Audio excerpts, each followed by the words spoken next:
Well, this city's so tricky, you can't say that till June. They do all kinds of stuff here.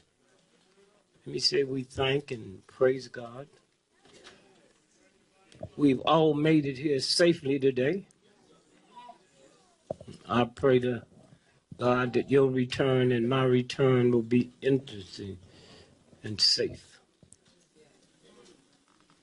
Somewhere, you don't got to start looking at stuff different. Can y'all turn this up a little more, everybody? Hear me now. Looking at stuff a little different. Huh? Y'all be around talking that talk and don't mean a damn thing. Huh? Until you can figure out. You talk about God, but you're scared of these punks. Huh? What God are you talking about? Huh? What God are you talking about? Huh? The mayor's in trouble. Who cares? We've been in trouble, what, 500 years?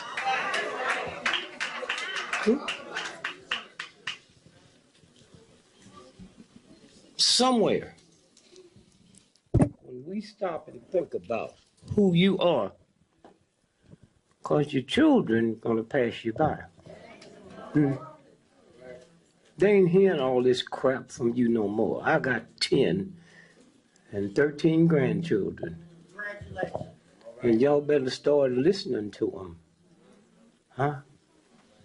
They didn't come from you, they came through you. Huh?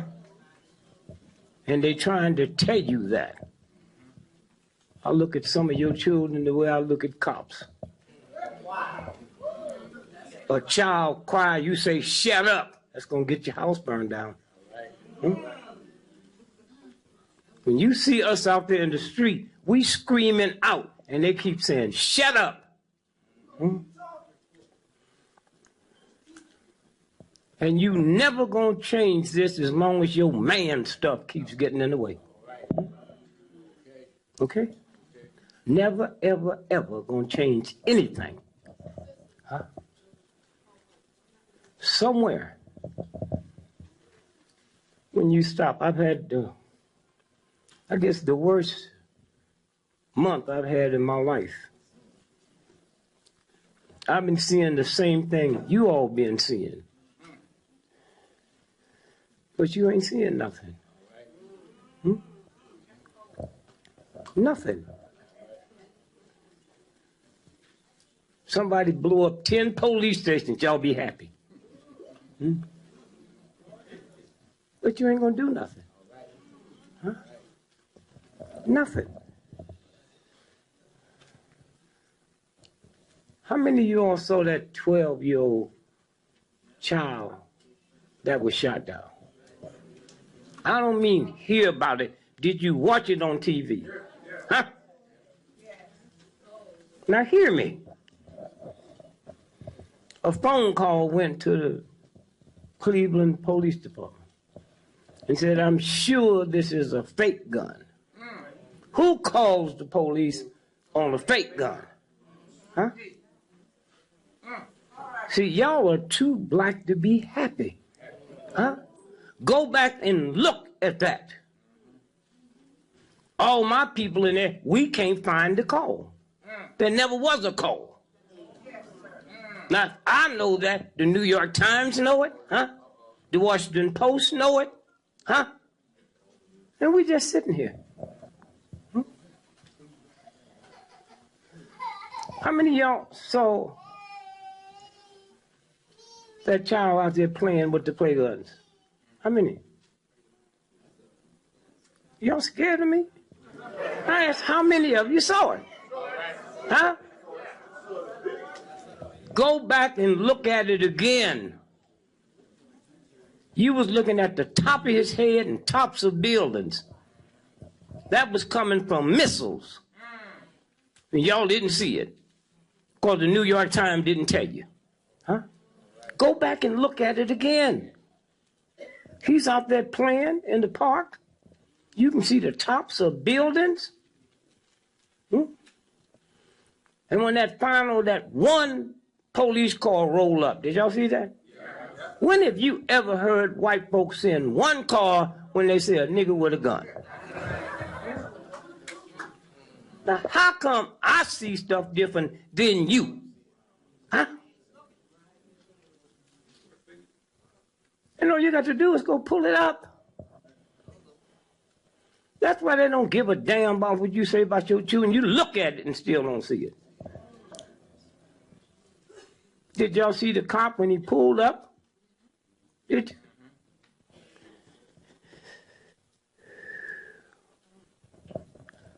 Who was filming him when they didn't know something was going to happen? Huh? Or did he know the cop was going to kill that boy? Hmm? Huh? One police car pulled up, got out, and shot.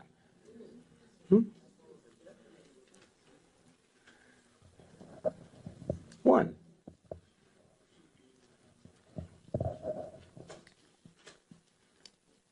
You didn't see the boy hit the ground? You didn't see him run and holler and scream? Did you?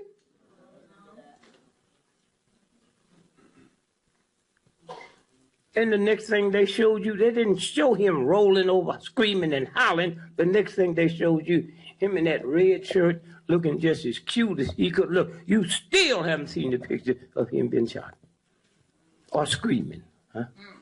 Huh?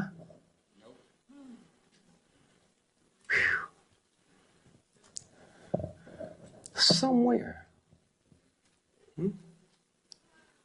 And they don't care about you at all. At all. Y'all be out here talking that talk and talking that crack and all that crap.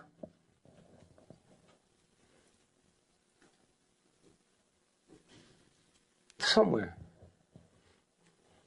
This man here, I don't never go out my house. I got 10 children, 13 grandchildren. I shut my whole thing down the week before Christmas and don't turn it back on till after the 15th of January. Fast and pray.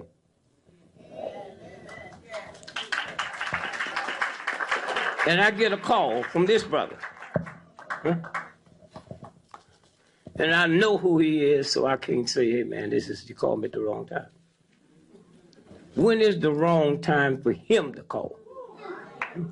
Thanks, man. Huh? When is the wrong time? Oh, he don't get invited to none of the mass stuff, don't get invited to none of the official stuff. They all in trouble. He here.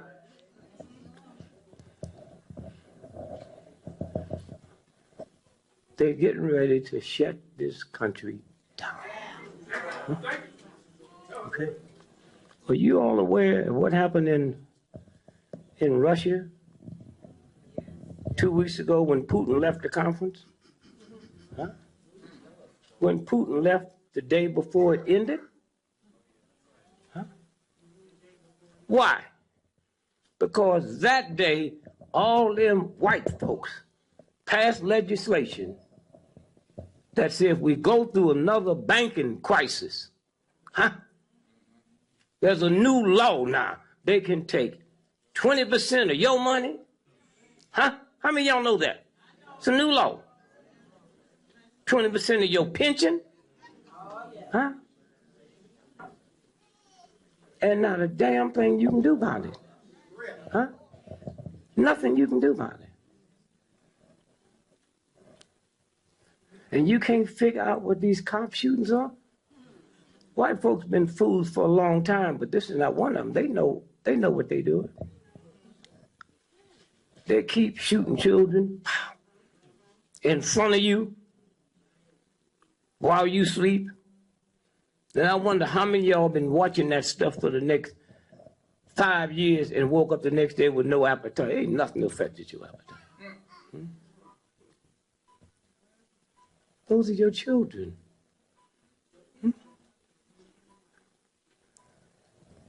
And that God stuff you talk about you into, where?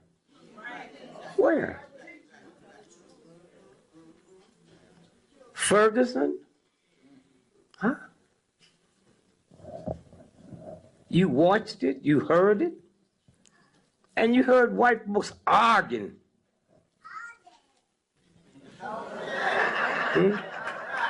About what did they do to get shot? Huh?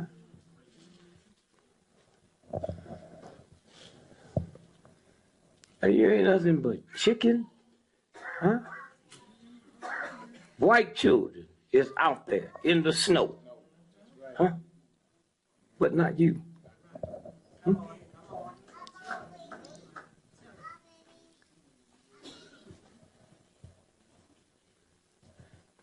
We scared, and they ain't gonna do nothing, huh? Scared. Think about what they telling us. Hmm?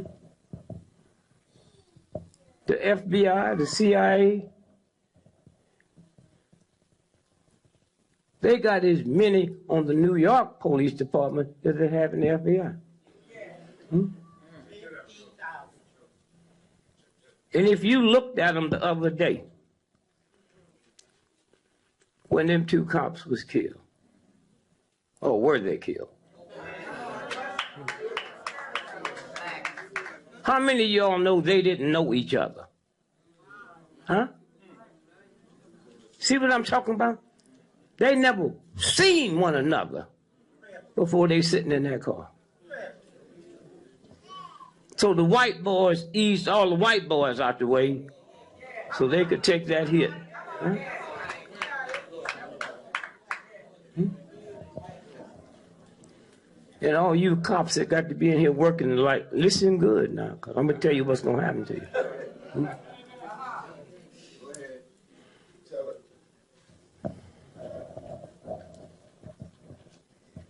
Saturday morning, we woke up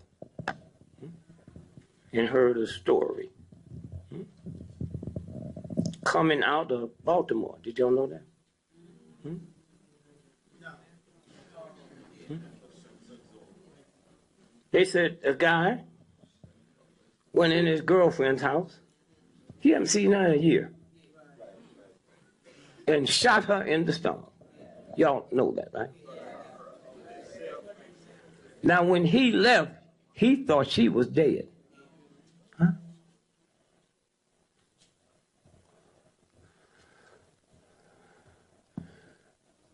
She didn't die. When they carried her to the hospital, it was 20 homicide detectives there. How'd they know?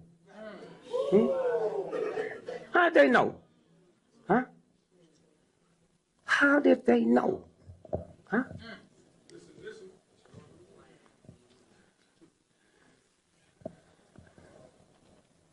She didn't die. I'm questioning, did she ever get shot? When I look at her history, she worked for naval intelligence. Huh? Huh?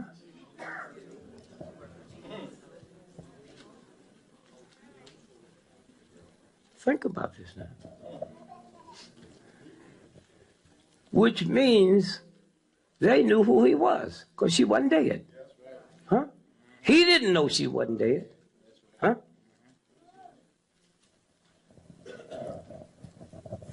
So he said, I'm going to kill me some cops. And those of y'all that thought that such fools, huh? You never asked the question, then why didn't you tell two cops in Baltimore why you had to come here? Hmm? And how did he get here? He wasn't driving. Nobody's talked about how he got to her house. She lived 30 miles outside of Baltimore. Hmm? Then he took a bus to New York, gonna kill a cop, and ride a bus. And y'all didn't see through that?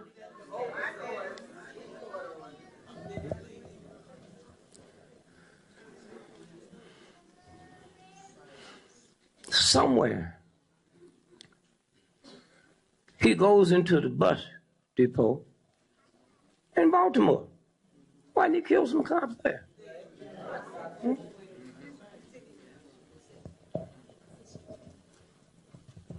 Then he comes to New York.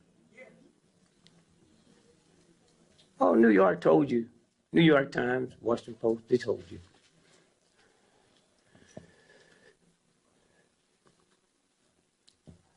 Since September the 11th,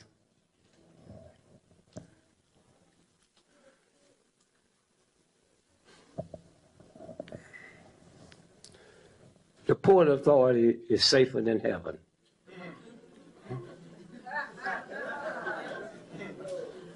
You cannot walk through the Port Authority and they don't detect a little bitty penknife. So how he come with a gun? And why didn't he kill 2 cops in the bus station?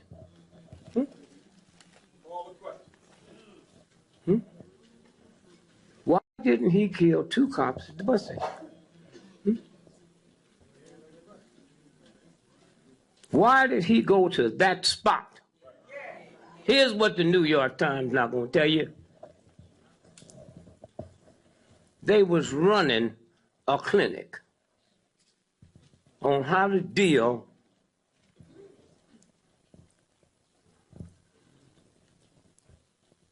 with humans that takes over. That's what was happening there. And that's when them 2 non-white cops were sent there. They never met each other, never worked with each other.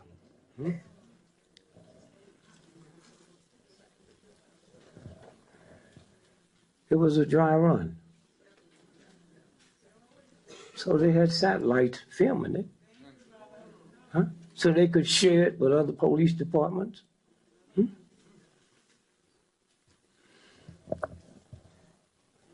Somewhere. We sit and watch what they tell us while we arguing with each other.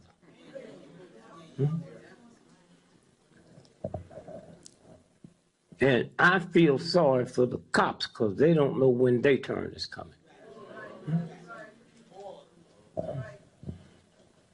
See, America is broke. No money. So they got to start this thing. I'm looking for them to go into 20 cities and hit 30 police stations, kill everybody in it. Y'all don't feel nothing? Then they'll kill Sharpton.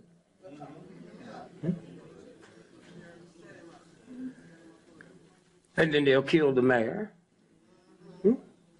See, you have never dealt with white boys like this. Thugs, psychopaths, sociopaths. That's why we won the Civil War. The same kind of dog white folks that pulled that off the other day.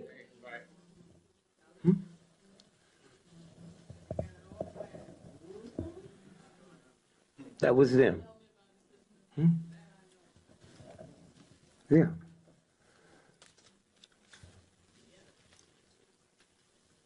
We afraid of them because you don't know God. You don't give a damn about God. And that's why he's loved.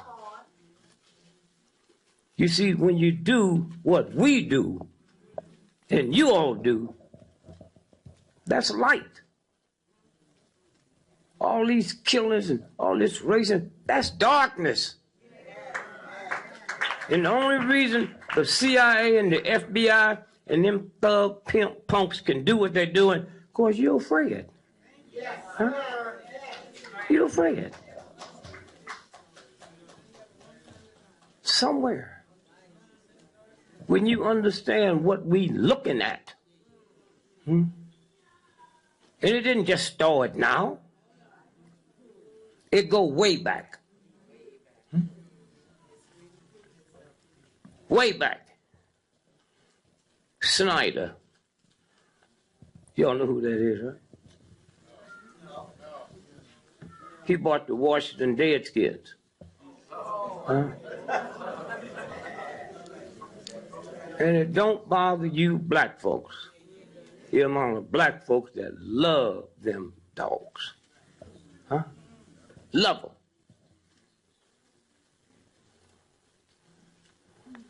You look at this, you think he was in Nazi Germany. That's the first owner of the Washington Redskins. What's his name?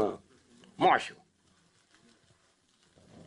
Brought Nazis there to that game with their signs. There'd be no black niggas on this team. So it didn't just now start. Huh? And some of y'all got the gall and the gut to pull for them thugs? Huh? Somewhere. And now we saying change the name. And I was with them last Sunday. I said, it's y'all's fault.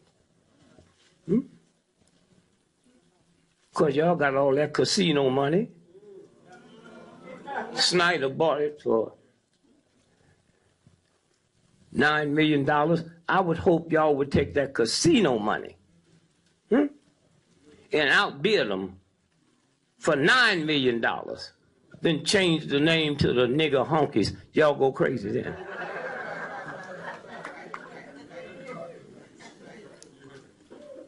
You go crazy then. See how it works? You are light. They are darkness.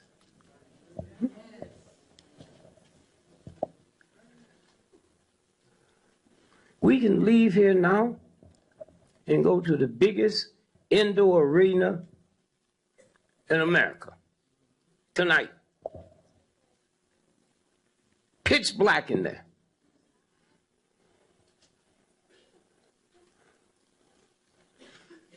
Once we get in, they got 10,000 rats and 400 million roaches. And all you got to do is turn the light out and they'll run their ass off. That's all you have. That's the power you have. Huh? But we don't use it. I'm 82. I remember when I was a little boy. Thank you.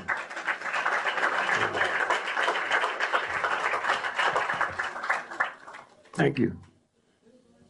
I don't know why y'all scared of getting old.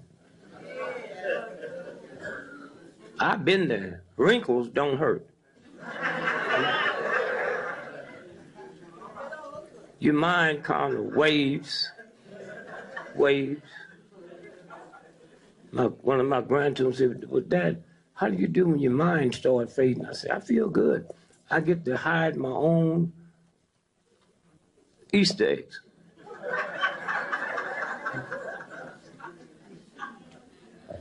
I walk down the street and see people that act like they know me. I ain't never seen them before. Till I heard my son say, Dad,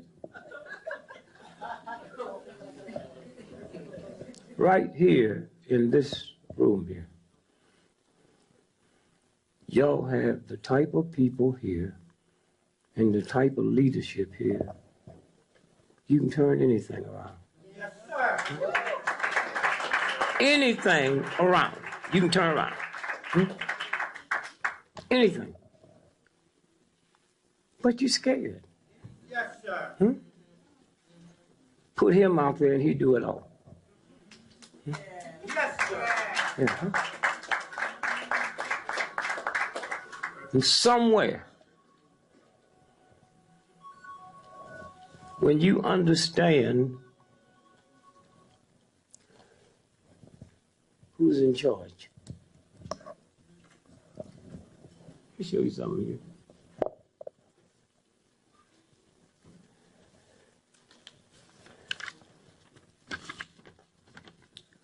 food for thought. In 1923, a very important meeting was held at the Edgewater Beach Hotel in Chicago. Attending this meeting was 9 of the world's most powerful, successful financiers. Those present, the president of the largest independent steel company.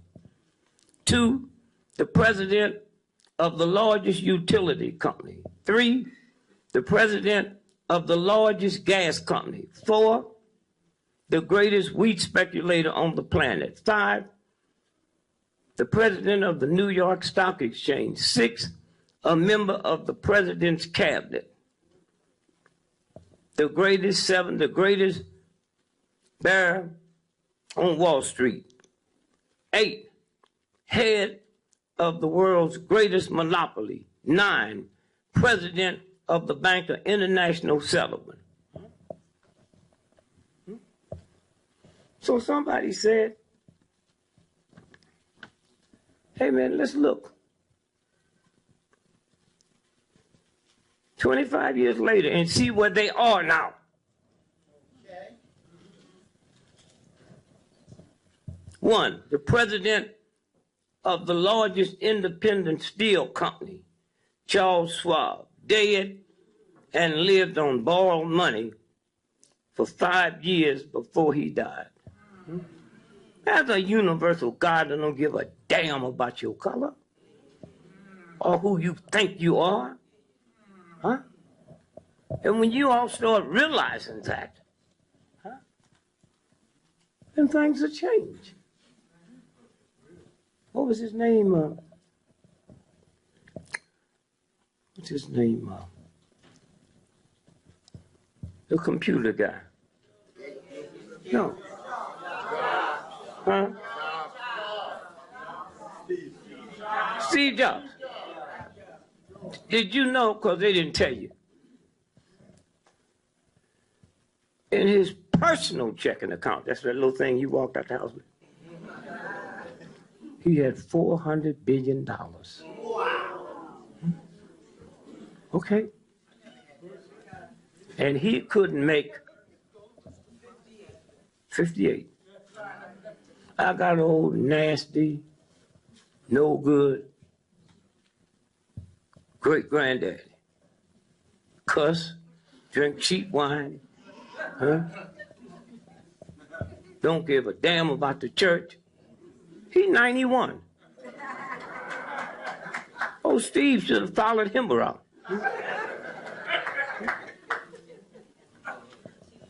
Now, let's watch him now. We're looking now to see where they are. The president of the largest independent steel company, Charles Schwab, died, lived on borrowed money the last 5 years before he died. Number 2, the president of the greatest utility company, Samuel Insulan, died a fugitive from justice, penniless in a foreign land. That's who you scared of? Huh? That's you shake when you hear them talking? When they say they're going to raise the price of gasoline, you tremble. Say, try it, punk. Huh?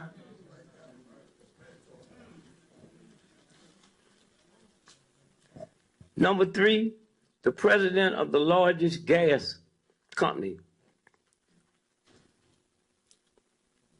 Howard Hobson, became insane. Number 4, the greatest wheat speculator, Arthur Cutler, died abroad insolvent, no money. The president of the New York Stock Exchange, Richard Whitney, was released from Sing Sing so he could go home and die with his family. The member of the president's cabinet, Albert Thaw, was pardoned from jail so he could go home and die with his family. The greatest bear in Wall Street, Jesse Livermore, died from suicide. The head of the greatest monopoly, Alvin Cutler, died from suicide. Number 9, the president of the Bank of International Settlement, Leon Frazier, died from suicide. So you think there's something wrong with you? Huh? Huh? Think about it. There's a universal for it. Don't look up at the skies and just see what they want you to see. Huh? Somewhere.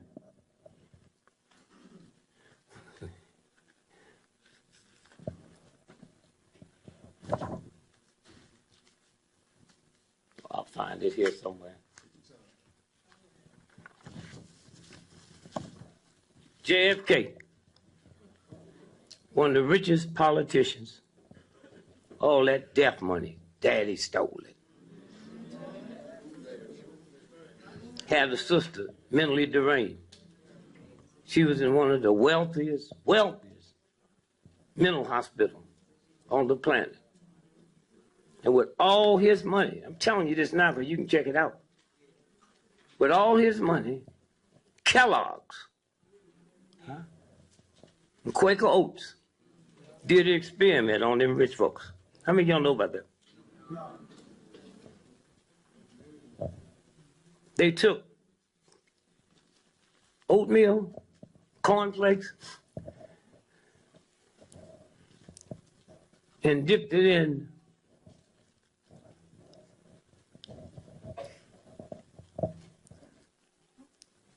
chemicals and dropped it in their food. These are white folks, they're crazy. They said, why are you so busy wanting to be liked by a crazy person? Huh? Somewhere,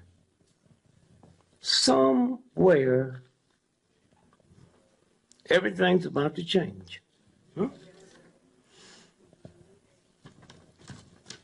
I ran for president of the United States. 1968.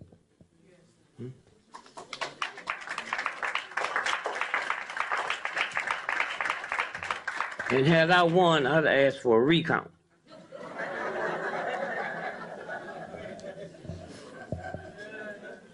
And white folks really would have been mad at me.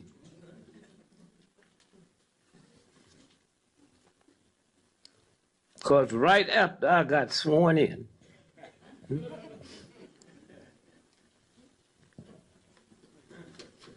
I'd go to the White House and dig up that rose garden and plant me a watermelon patch.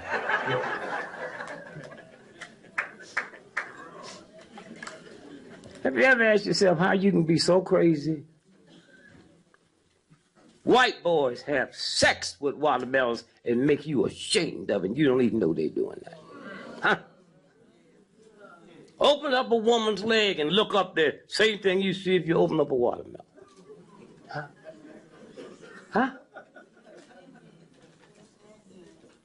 You don't want white folks to see you eating watermelon.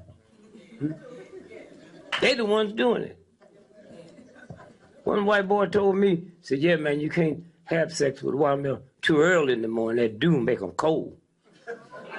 And you can't have sex with a watermelon too far up in the evening because that sun make them hot. That's what they do. Why are you ashamed of it? Huh? And then wonder what's wrong with your children? Why are they wearing their pants below their butt? The folks that killed your Jesus didn't have pants below their butt. The mob didn't wear pants below their butt. You live here. You know the mob.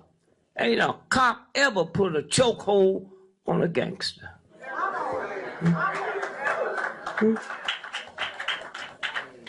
I mean, think about that. Somewhere. And I listen to this old punk Giuliani. His children hate him. Y'all know that, right? Y'all really know why? He was living in Gracie Mountain with that man. Oh, y'all didn't know. He ended up being police chief.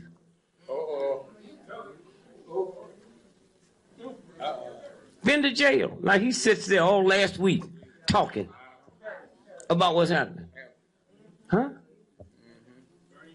Bernie Carey. Went to jail because they had one of them strange parties on his yacht and beat up a woman. And they put him under the jail. So this is what you're scared of. The big money is the New York Times didn't run it. JFK shot in Dallas. His brain was missing when he got back. How many of y'all know that? Brain missing. Huh? And y'all wonder what's wrong with this heathen redneck cracker? Huh? And the New York Times didn't run it? Huh? Lee Harvey Oswald? Huh? Shot the president and planned his getaway on a bus. Don't that sound like the brother last week?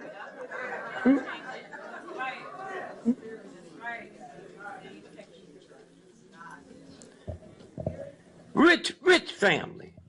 Huh? The only reason I wasn't on welfare, they didn't have welfare when I was a little boy. But I spent more millions of dollars, me and Mark Lane, investigating that shooting than the family did. And then they start killing them and make y'all think it's a bad omen.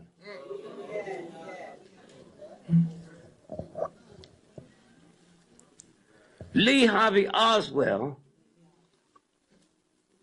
was working in the book depository. The book depository. Where the car coming down Elm Street, that car never was supposed to go down Elm Street till 30 minutes before Kennedy got shot. And you black folks act like this white boy was normal, and then he just got crazy.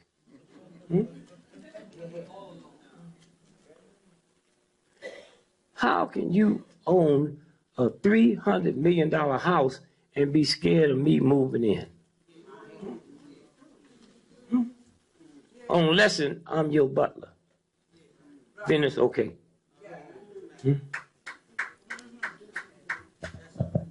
And we knew Obama would be president 4 years before he became president.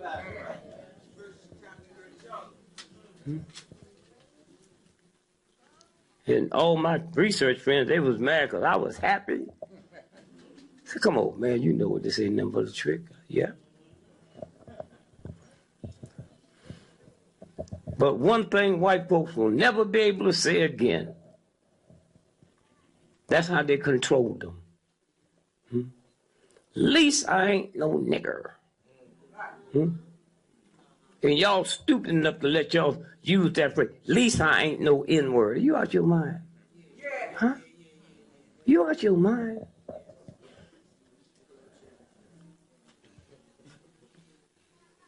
And I don't know who duped y'all so y'all Jews have power. 3 Mondays ago, the Washington Post, Sears and Roebuck, y'all know about that?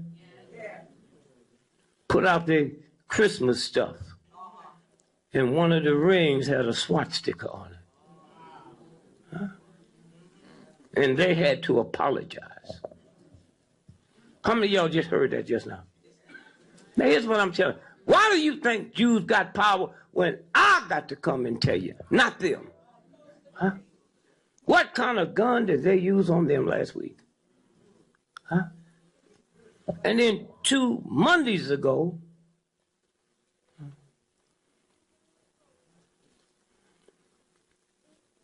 Walgreens drugstore, y'all see it? Hanukkah wrapping paper. Woman bought some and was looking through it and saw swat stickers in the design. And they haven't said one word. And y'all don't see something that's happening? Huh? The Anti-Defamation League, they ain't opened their mouth. Huh? That's what's happening now. Huh? Now.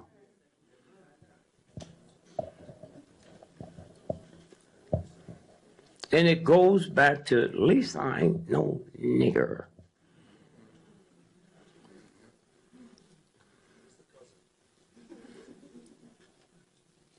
Once Obama became president, they can't say that no more. He was always something that was beneath me. God didn't tell me that. White folks told me that to keep them crackers behaving. At least I ain't no nigger. And did y'all understand once he become elected, they were talking about killing him. Outright, killing him. Killing him. Huh? Well, if they talk about killing a president because he's black, what do you think all these killings the police is doing? Huh?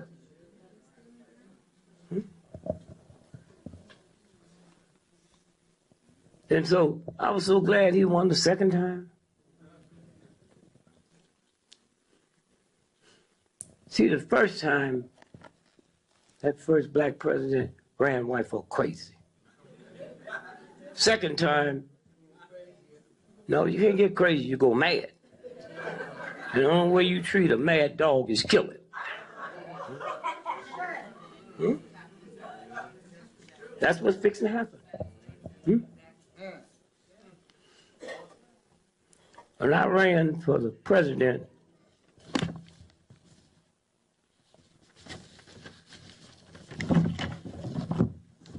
in 1968, Tuesday. Can you see the date up top there? Yeah. Oh, I'm sorry. Listen to this now. November the 7th, 1968. Election computer goofs Gil Gregory. What date is that? Wall Street Journal. Wall Street Journal gave me what? Gil Gregory 9 million votes. I got 9 million votes out of the state of Pennsylvania, and they had to shut all computers down because it predicted Gregory had won by a landslide.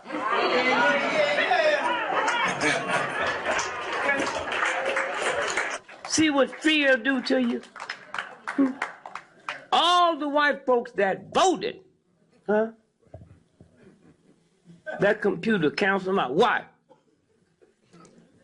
Because they were setting it up for Nixon to win. For Nixon to win. In some kind of way, they juggled the computer wrong, and it gave me 9 million votes.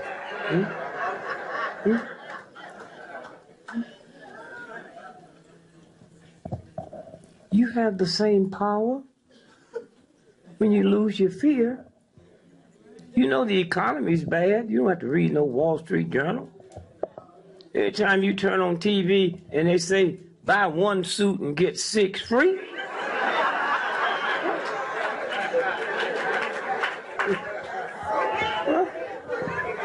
And take all the shirts and socks and shoes you want.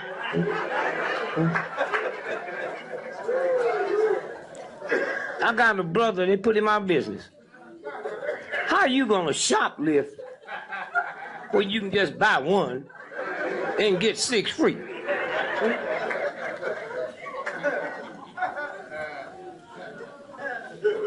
somewhere. And there's a universal God that's tired of y'all's crap. Y'all waiting on the second coming of Christ. Is already here. It came 1985, called the Indigo Children. Huh? Huh? Isn't that an article you sent me in New York paper? Huh? That was on the internet. On the internet. How old is this boy? Black. 11 years old. He finished college next year. And white folks don't convince you your children dumb.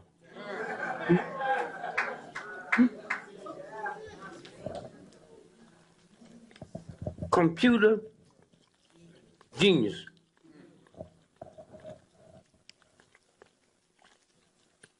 What he got? Physics? Quantum physics. Huh? Quantum physics. Huh? When his mother said he started learning all that? I guess the part I got to. When he's 1 year old. And you think these children don't see you? When you yelling at them and screaming at them? Huh? And they ain't fool. Never take your children to work with you and let them see how you behave with white folks and how you treat them at home. Hmm? Hmm? Somewhere. You old folk complain about these youngsters on drugs, but you can't give up pork. Drugs ain't never caused a stroke. Hmm? Ain't never stopped your heart from working. Are y'all crazy? It's okay for you to eat what you like. And when you understand the universal God,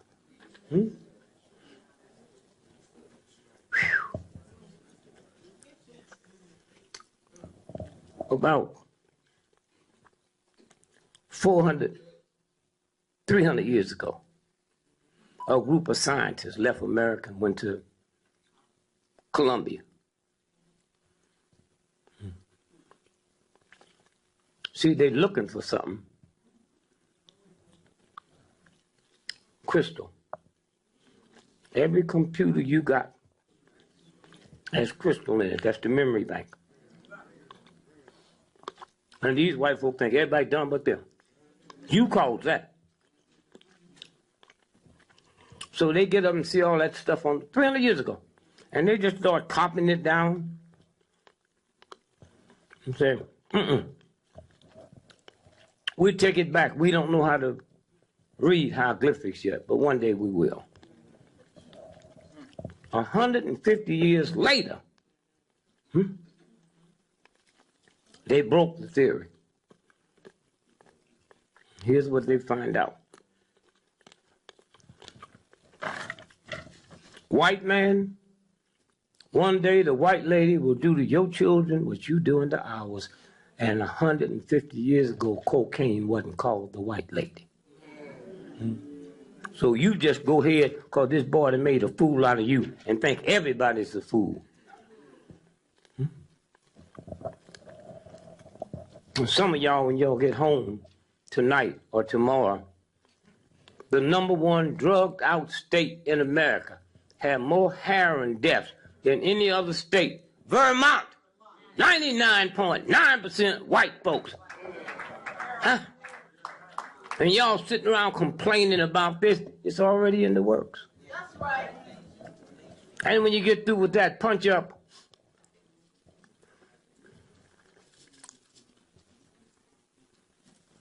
The Attorney General. He's still Attorney General now, but he won't be. Right. Holder held a press conference 2 months ago, and he said, more Americans, that means white folks,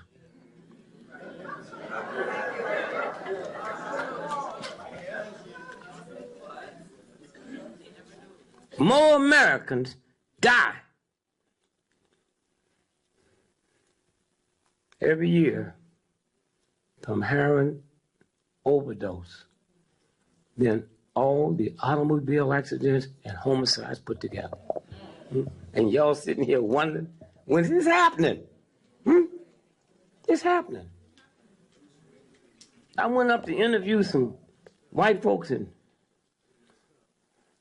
Vermont. And a white girl told me, she said, Mr. Gregory, let me tell you how bad it is. Out of every 10 white friends I've had, either 9 of them had died from heroin overdose. Huh? And y'all don't know there's something here taking care of this stuff for you? Huh? And you don't even know what's happening? Huh? Don't even know. You don't have to read. They lie to you when you read them. Somewhere. Y'all worried about y'all little children, and then rich white folks go home, find a child on the floor. A friend of mine, one of the richest cats in Hollywood, found his son drug overdose. You can't do to me what the universe won't do to you.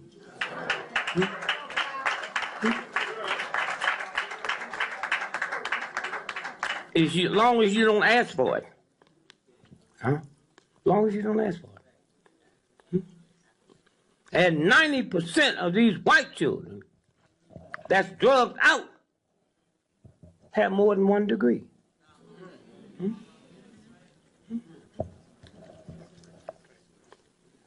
Somewhere.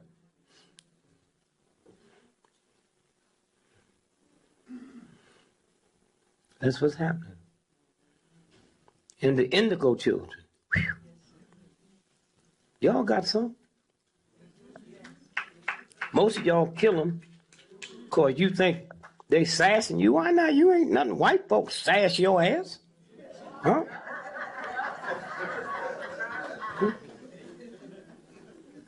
So you call the doctor, then they give you that free Ritalin? That's for indigo children. They born with IQs, 200 and go up. Huh? And they in your house. You and your wife had a baby tonight, more than likely they be indigo. When they come home tomorrow, while y'all sleep, they travel to other planets. I got 13 grandchildren. I know 8 of them is indigo and maybe the rest of them. So I just make like I don't know, and I be asking for lottery numbers.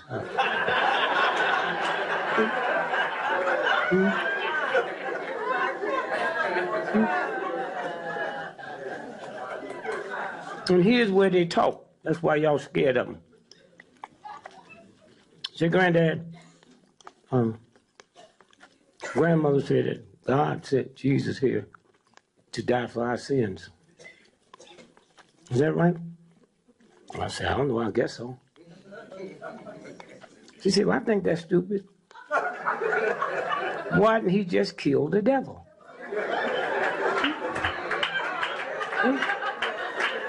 That's how they talk. You just killed the devil one time. The devil's still going strong.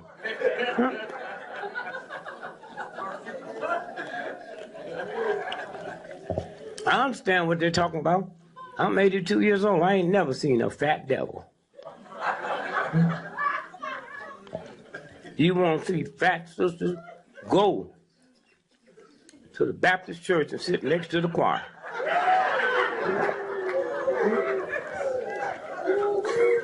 I ain't never seen a fat hoe. Mr. Gregory, I'm just trying to find out how to lose weight. Follow them hoes. You don't have to turn no tricks. Just eat what they eat.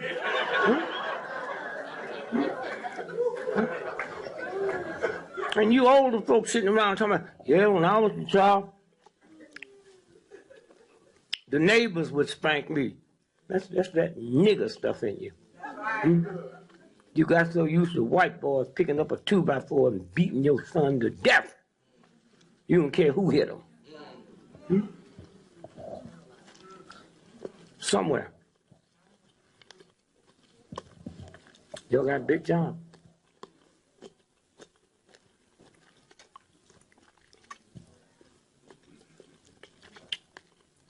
The 6-year-old child in Cleveland. Did y'all watch that on TV? I didn't hear you. Huh? You don't watch? You better watch it.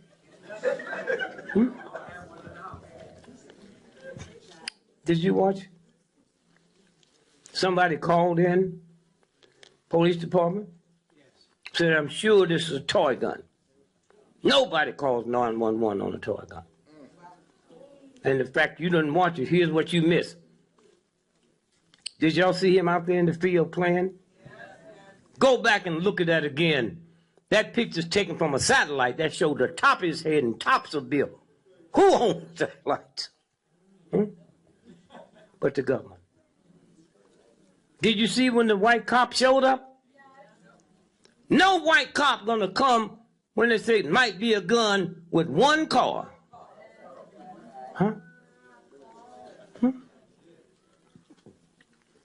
One car. And then you saw him get out and shoot the boy. Or did he? You never saw him laying there shot. And the question you got to ask, why were they filming him before anything happened? How'd they know it was going to be something happen? And here, Gardner, hey, listen, y'all. Them cops been dealing with him for years. So why'd they bring that many cops that day unless they knew they was going to kill him? And the one cop they did charge, no charges. If 5 of y'all is raping a woman and me and my man is holding her, we get charged too.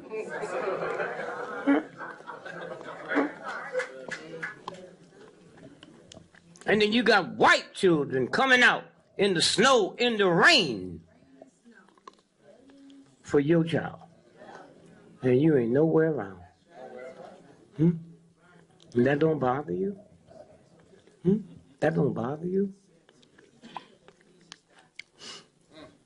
Go back and look at the film of Michael Brown. Y'all see that? When he's in the store, what he said he stole cigarettes.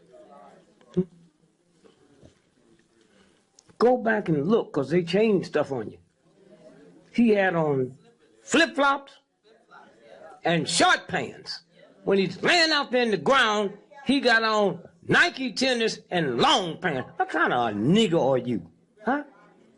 Talk your talk, and they put it right in your face. Huh?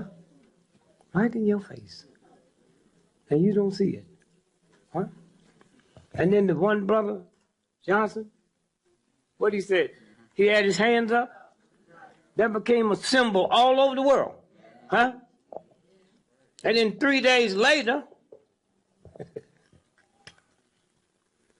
the FBI put him in witness protection. That's not a federal case. What does he know that they don't want nobody to know? Then they had grand jury and let him go. Y'all saw that, right? You need to go back and look at that transcript. The old white boy told you what he knew. He said the reason we had to let him go, and y'all think the black folks that voted not to indict was crazy? No. The same one that said had his hands up went before that grand jury and said he was lying. Huh? Okay? If I'd have been an 82-year-old black man, I'd have let him go too. The one that told the whole world and said he was lying. Okay?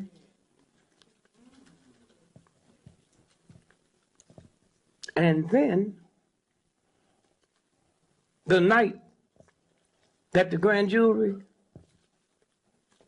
gave their verdict, Johnson, his best friend, was murdered that night. 2 blocks from where Brown was murdered. Huh? 700 FBI, state troopers, county, National Guard. Who would commit a crime with all them law folks there unless it was the law?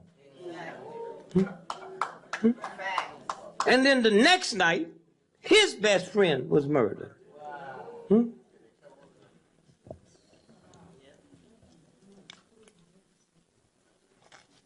Somewhere. And then they gave y'all Saturday. Let's get this out the way now so it don't mess up New Year's.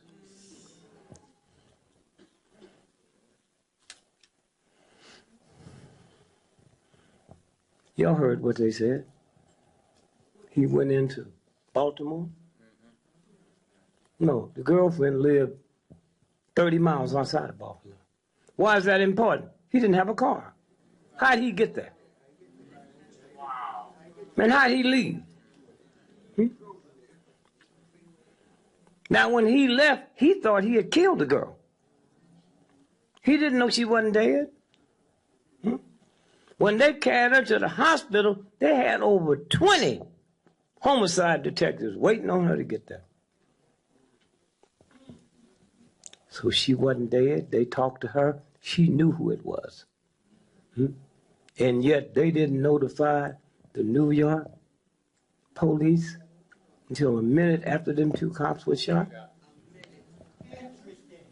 Y'all talk about the Big Apple. How come they ain't told you where they were shot? In the head, the leg. They ain't told you nothing.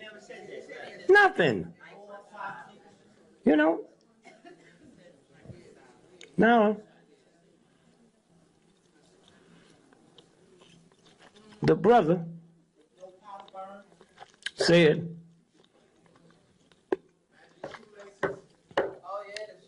you take 1, I'm taking 2. Oh, the nigga commit suicide. If I'm running from the cops and going to commit suicide, why don't you turn back and shoot them? Something wrong with that story. I mean, y'all know here in New York, them subways, they guard them better than heaven. So the cop is chasing him. I saw the pictures with the dog. Your subway is probably better protected than heaven. They don't start rolling the camera in the subway 2 blocks away in case somebody dropped you off in a car. So how come we didn't see him committing suicide? How come we didn't?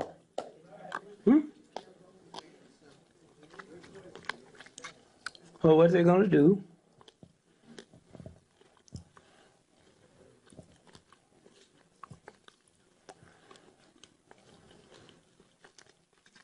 is go into police stations across the country and blow them up and kill about 500 cops.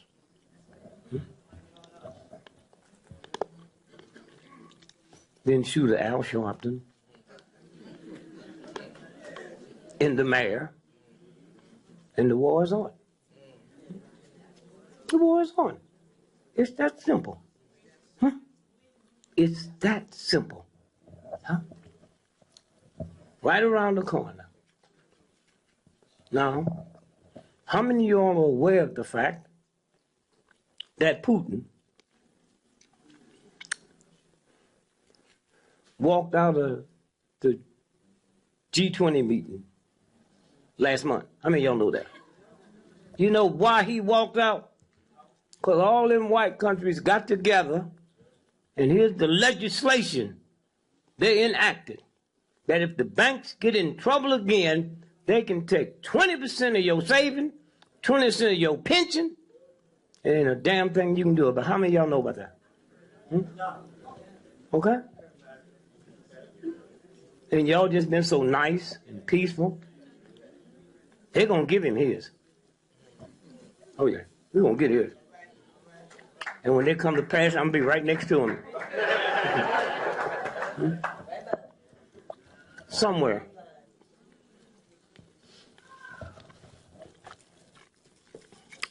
Watch what's fixing to happen, huh? Don't let people come by because they love him and tell y'all what's fixing to happen. And you go home and go to sleep. If somebody called me when this mess break out, and said, Brother Maddox, strap, I'm coming. But he got away. He said, he need to help y'all. I ain't coming.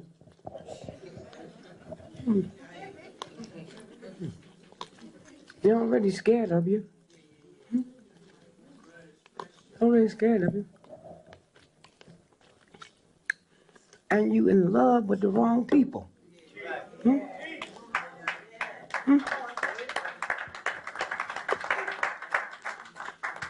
The New Deal, some of y'all old enough to remember that? Roosevelt?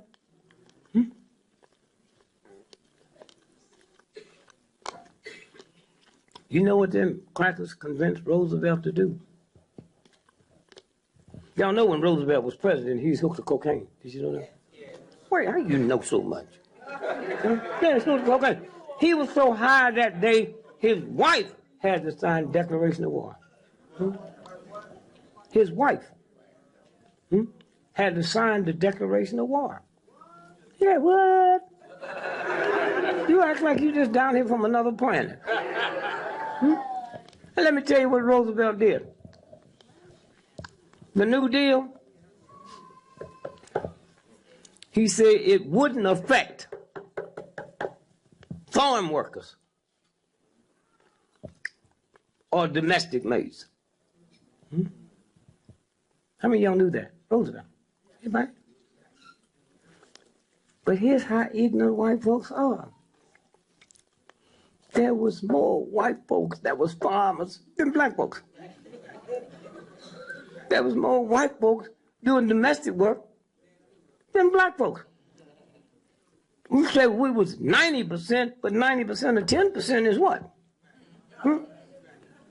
They just don't want to be no nigger. And that's why they poor. And that's why them cops is crazy. Come on now. Being a white boy and being a cop is a bad job. They got white boys worth trillions of dollars. They're qualified skin cover.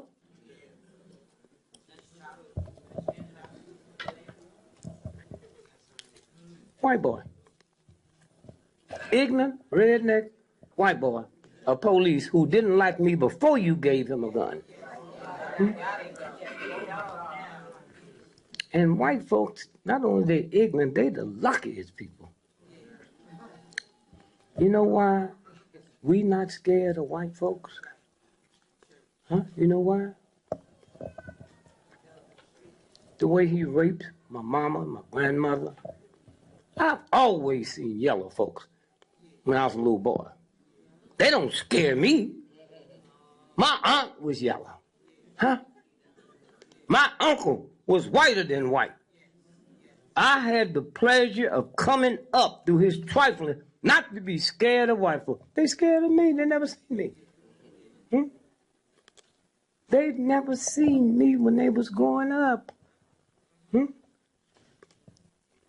so this is what this is about. Somewhere. Now, I'm getting ready to get out of here. Well, see, tomorrow they can shoot you legally. They can shoot you legally. You know, folks be shooting up in the air, and you down in the basement apartment and get hit.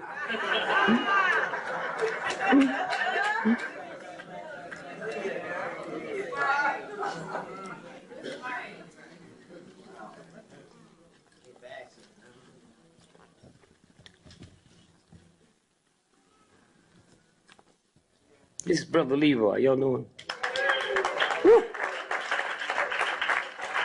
Brother Leroy. Anytime anything happened, I called him. See what it looked like, champ. Now this is the real piece. Listen to this. Amazing facts. The average human body gives off enough heat in only 1/2 hour to boil a 1/2 gallon of water. That's the real God. Huh? Not the Catholic Church, Baptist Church. These are real people. You don't never hear nothing about it. Right. Go ahead. A postage stamp size. A postage stamp size piece of circumcised foreskin takes only 21 days. Oh. Get him circumcised.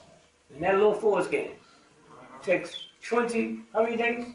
21 days to grow enough to cover 3 basketball courts. The lab-grown skin is used to treat burn patients. Wow. Y'all better be careful when you take these little boys and get them circumcised and leave the skin. Wrap that up and take it home with you. 7 new miles of blood vessels for every 1 pound of fat gained. No, listen to this. Listen to this. Did you hear that? For every pound of fat you gain, you gain 7 miles of blood vessels. Huh?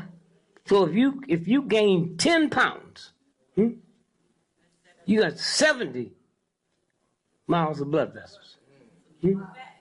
And then when you lose it, the reason you got to go to the hospital and get that cut off, because you're not into the real God. Those are blood vessels. Huh? So all you got to do is drink water. Drink water. That's simple. Harvard don't know nothing about that. Yale don't know nothing about that. Huh? In your lifetime, you will produce enough saliva to fill 2 swimming pools. Sweaty feet. Your feet have about 500,000 sweat glands and have the ability to produce up to a pint of sweat each day. The air from a sneeze can travel at unbelievable speeds of 100 miles per hour or more. That's the universal God that put every planet here. Huh? There's more stars in the sky than we have grains of sand on this planet. And you're going to be scared. You're going to be scared of some punks.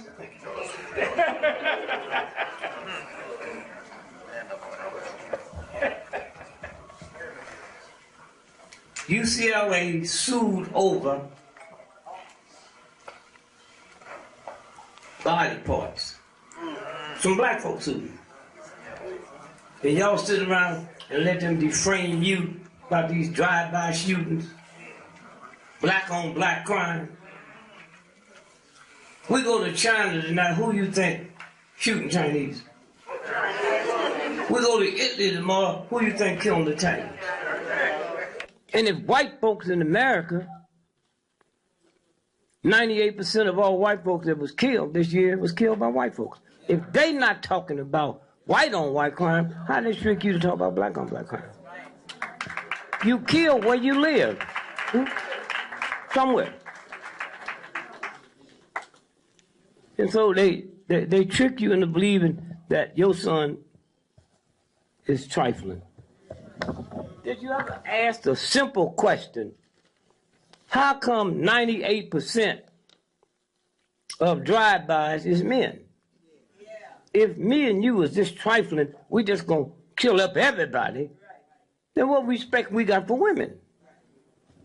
Men's organs sell for more than women's organs.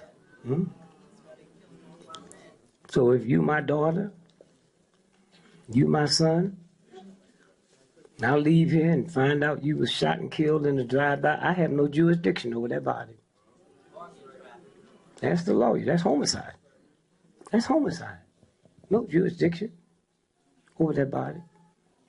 And you so all shook up and all that, when they finally release the body and you go pick it up, never dawned on you to open it up and see what's in it, because once it's in the grave, you can't get it no more. That's what it's about. Not only do they steal your child's organ, but they make you ashamed of how they got killed. What kind of fool is you, huh?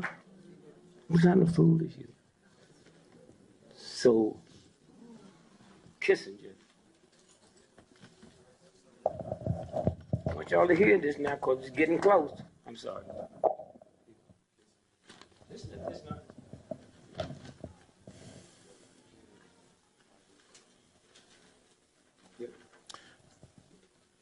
Dr. Henry Kissinger, who wrote, quote, depopulation should be the highest priority of U.S. foreign policy. Depopulation. Huh? They drop stuff in the black community every night to make you kill your mama. And y'all sitting around, you don't even feel it. It's called chemtrail. Towards the third world. You want me to read the underline or the other? Yeah, that's just part of it. But also as president of Texas A&M University before coming to Berkeley, during a presentation about his case, Chappelle revealed that a spermicidal corn developed by a U.S. company is now being tested in Mexico. Males who unknowingly eat the corn produce non-viable sperm and are unable to reproduce. That's what they do. Y'all can see this. You think you're in a packing house. They got the sections of the body and how much they sell for. Wow. And y'all think it's something else. Somewhere. So somewhere, my brother, I just want to tell you how much I love you. Love you. And how much I love you all. All right.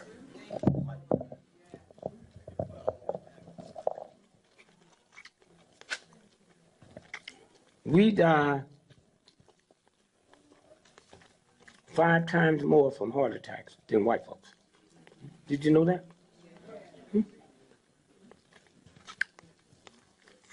Black men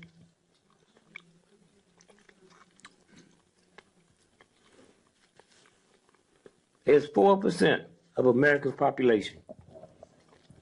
Huh?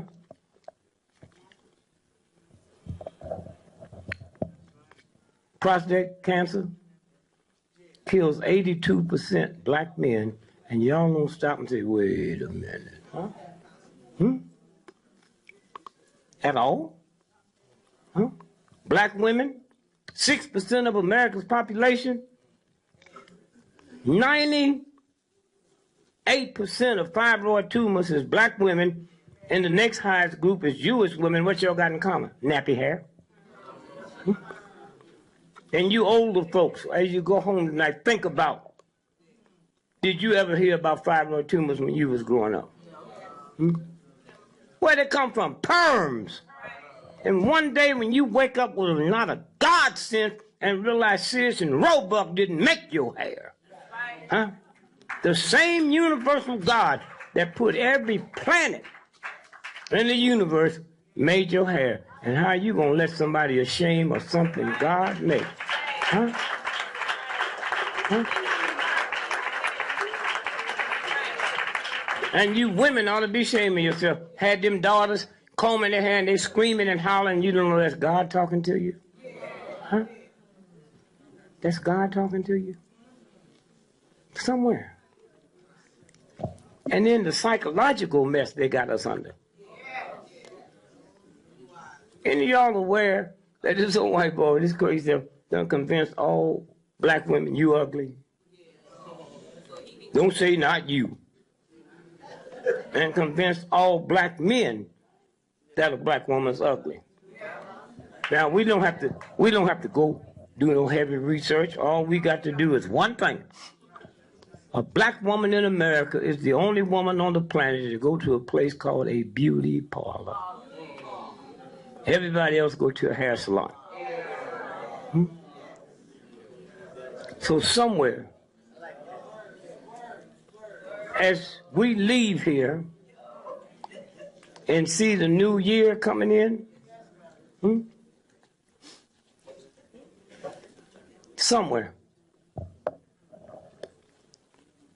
I'd love to have been born here or moved here, because he's biting off the big apple. And he ain't taking it down to make a salad.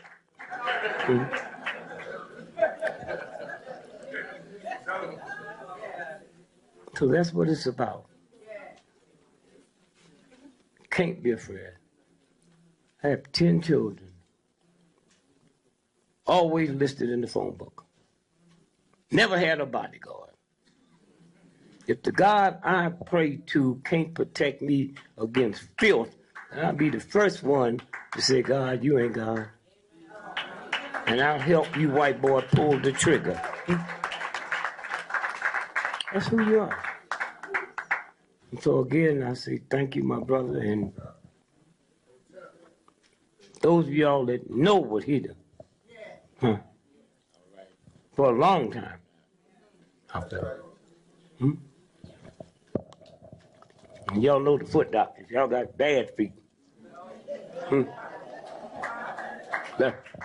That's the foot doctor.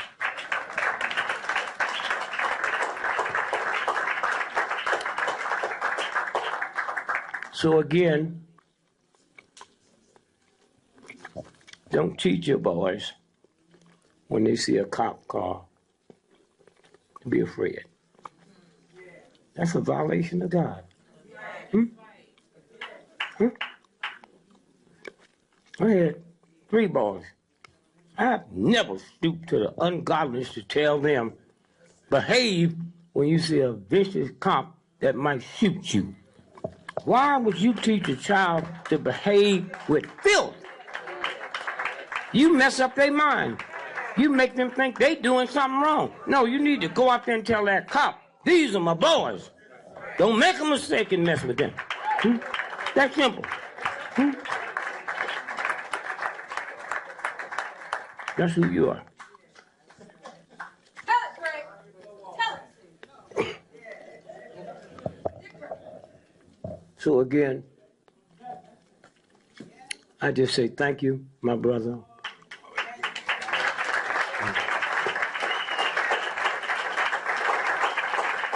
Thank you for your family. And thank you for everything that you're doing for us. Thank you, thank you, thank you.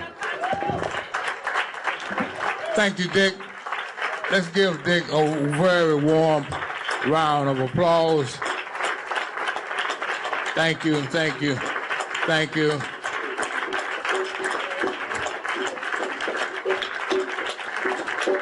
Thank you.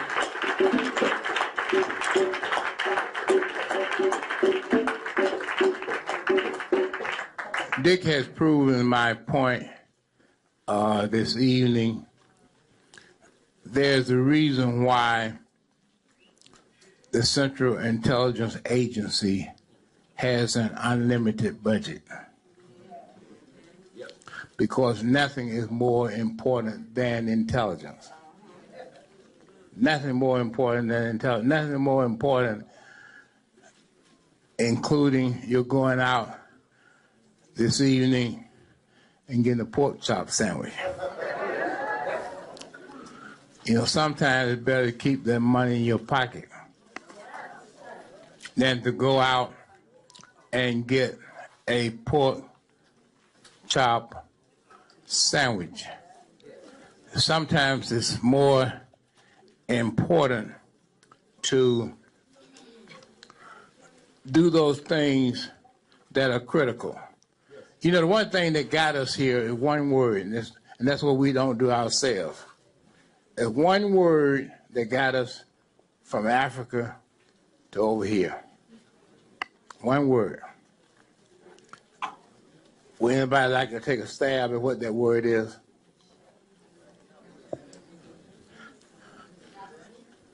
investments.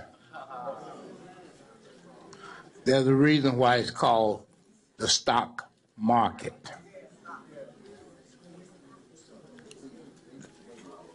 There's a reason why it is called the stock market. And what is most important is the investments that we make among ourselves. You can sit down for 1 minute, then we'll be out here. I just want to say this to you. Because if there was ever a book that I could write that would be helpful to our people, it would be a book called The Autobiography of Alton Maddox. If I ever had time to write a book, I hope somebody else will do that after I'm dead and gone. Because I'd spend most of my time writing about what is current. So I don't have time to go back into my own life. But if I ever had the opportunity to go back into my own life and write my story, it would be pretty much along the lines of what Dick just said tonight. Particularly, I never had a parent who told me how to behave around white people. I never had that. I never had a parent who told me not to go downtown and sit on a lunch stool. I never had that. I never had a parent who told me not to talk back to white folks. I never had that. And so my mind was something totally different. Now, I want to say this because sometimes we don't understand this. When I came to New York, after a while, I realized that the most important contribution I could make to black people was to invest my time and money and effort to them. And if you ever read a book, I mean, the Washington Post wrote a New York Times, a Washington Post magazine article talking about Mr. Civil Rights in the courtroom. Yes, sir. The man who won cases that was impossible for anybody else to win. Long shot cases. And what really bothered them was the fact, as they said, we don't know how he is doing it. That's right there in the Washington Post, Mother's Day, 1987, Dick. Front page, magazine. What bothers us is we don't know how he is doing it. And what was more interesting, I was doing it for free. I didn't have a silver spoon in my mouth, but I never turned down anybody. I didn't care how long the case was going to last. Sometimes they would last for 3 months. Sometimes it'd be the Black Liberation Army, and it may last for a year or two. It didn't make any difference to me. If I thought that your cause was right, I was there to invest. Now, the problem is that there have been two movements in New York. When I first got here, there was a civil rights, SILVER-RITES movement. When I first got here, there was this movement. Then there was the other movement in which money wasn't the object. Because, you see, I've lived my life where nobody ever said they ever gave me a dime. As I stand here tonight, nobody can ever say that. In fact, I even sometimes get amazed when white folks have my telephone number, because I figure they must have stolen it. All right, now I understand that I could have probably made a lot more money if I dealt with white folks. A lot more.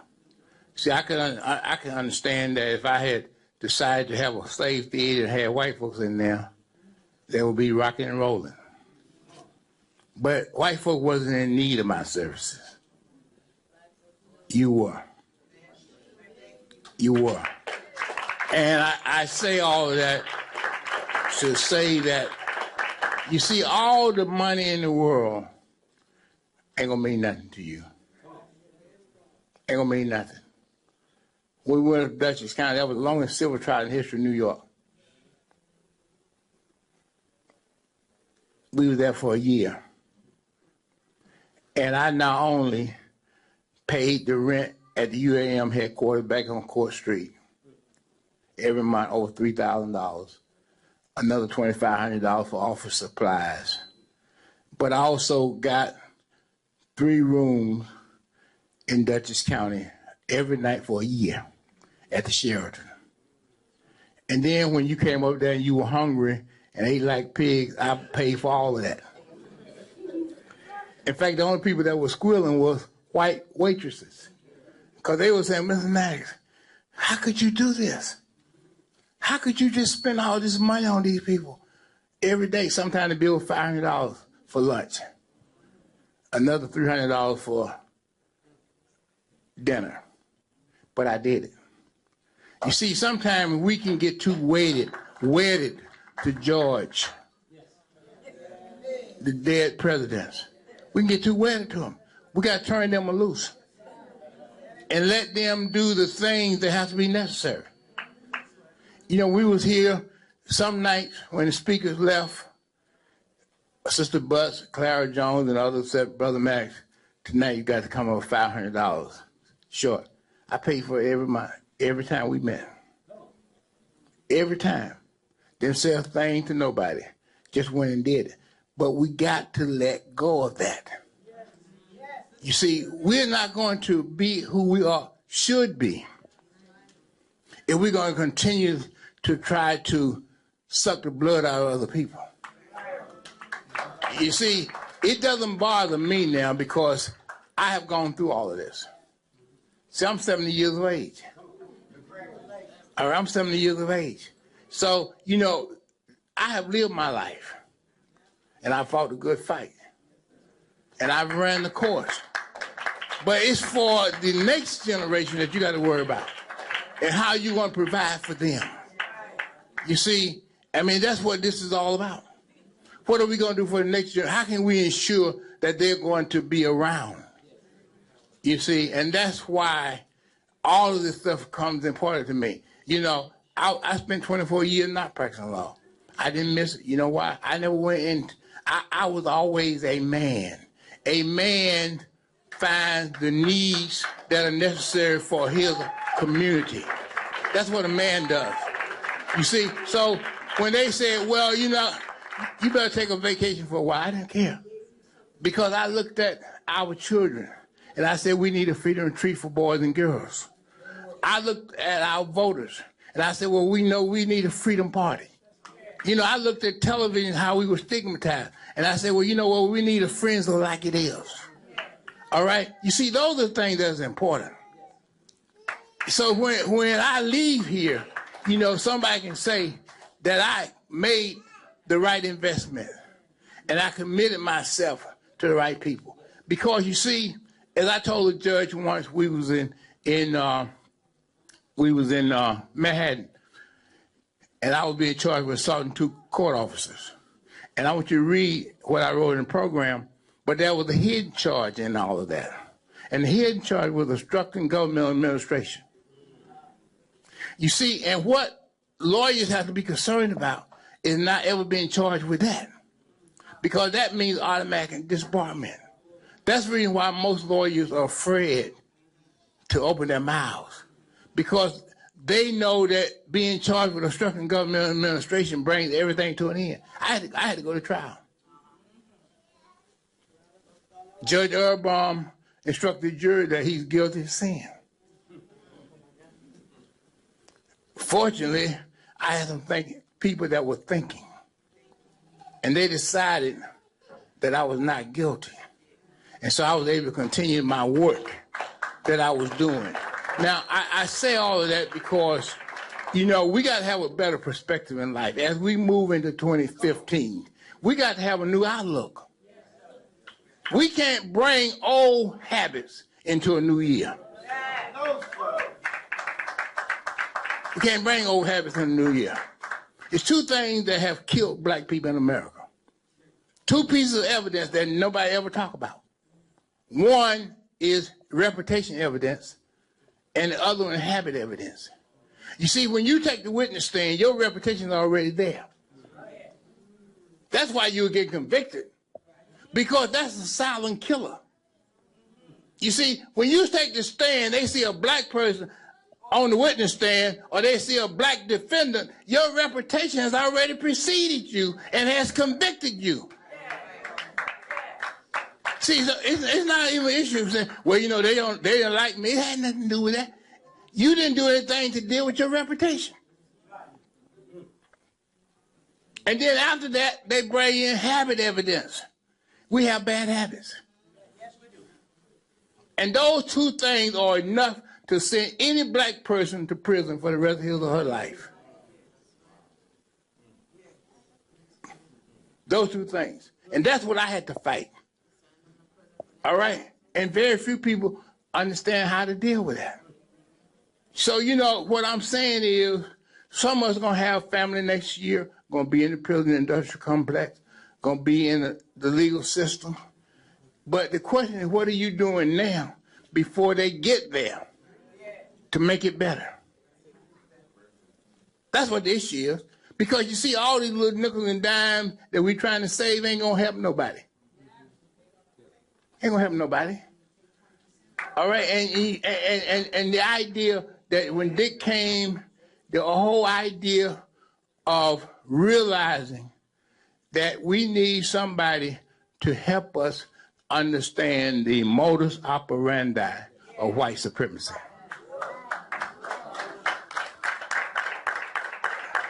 And Dick is one of those persons, if you were really thinking and you were really connecting the dots, what he was telling you tonight is about the modus operandi. This is how people operate. This is what you have to defend yourself against. And that's what this struggle is all about, you know. And so, as I said before, you know, one of the things that happens, whenever I introduce any speaker here, I make one stop before I get here. You know where that is, too? The bank.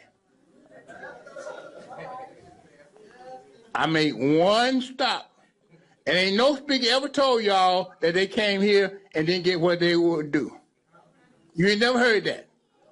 And you know, we've been doing this since 1988. And I done brought some of the world-renowned speakers here.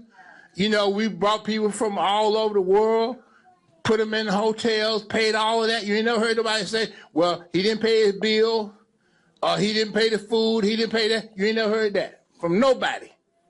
That's what I've done since 1988. But what I've done also is to make sure that before I get here, I stop by the bank. So when I said we want to bring Dick, I told everybody there, I said, look, I just want to do this a little bit differently. Because you see, Tawana Brawley is going to be in town Saturday.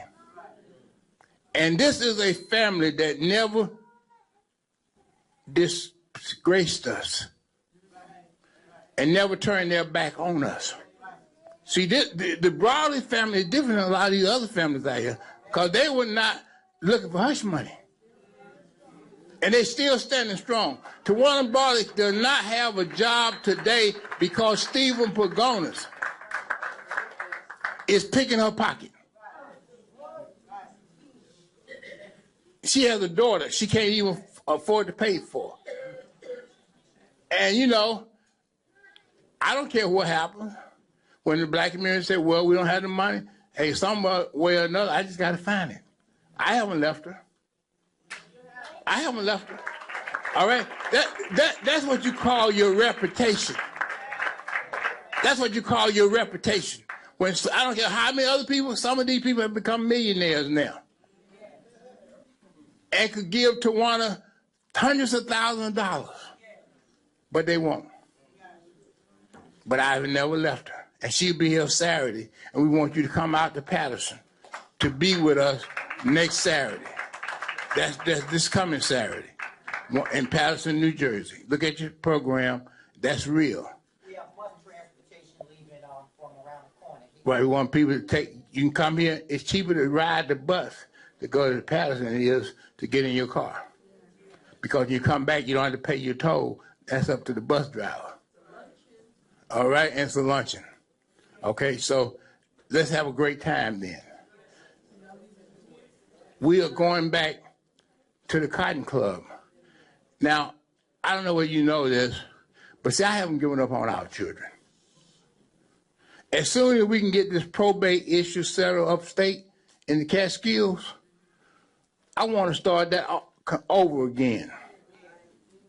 You understand? I want to start that over again. I want to do what we did during those times over again, where we took our young children up there and gave them a whole new kind of education and taught them a whole new socialization process. I want to be able to do that. And so then after that, we're going to be, well, I think next week, Utrice's going to be here. And she want to do a fundraiser for the Order case and Tawana's case. Because you see, I'm not going back and practice law to make money. I don't want nobody to tell me I got a case for you. I'm not interested in cases. I'm through with cases if I got to take your money. All right? The reason why I'm going back in because we turned our back on Tawana.